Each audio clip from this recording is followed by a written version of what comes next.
Polisi, ejong polisi, aduh kebo na ngancleng jalan baru, macet total jalan baru, macet total, polisi ringsek mobilnya. Kronologi mobil polisi tabrak mobil polisi di Pandeglang, gegara ODGJ ngamuk di dalam mobil. Tengah ramai detik-detik video yang menarasikan saat dua mobil polisi terlibat kecelakaan hingga salah satunya ringsek parah di bagian depannya. Hal itu kini ramai usai diunggah di sosial media, salah satunya akun Instagram @bantenraya pada Selasa, 19 November 2024. Kecelakaan antara mobil polisi versus mobil polisi di Kecamatan Cadasari, Kabupaten Pandeglang, tulis keterangan pada unggahan. Pada unggahan, nampak perekam video menyorot momen saat dua kendaraan kepolisian sudah terlibat adu banteng di jalanan.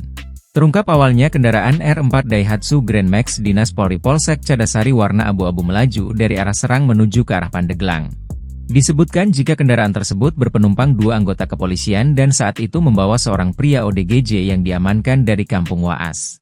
Pada saat melintas di lokasi, kendaraan hilang kendali dikarenakan pengemudinya terganggu oleh ODGJ yang mengamuk di dalam kendaraan. Akibatnya, kendaraan masuk lajur kanan dan menabrak kendaraan R4 Mazda Dinas Polri Satlantas Polres Pandeglang warna putih yang melaju dari Pandeglang.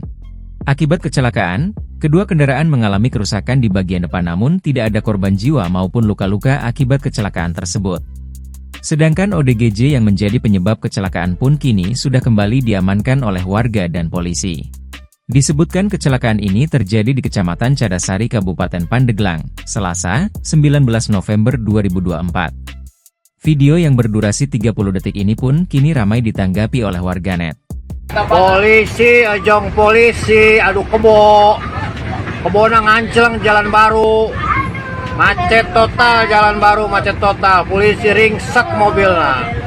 Download Tribun X sekarang.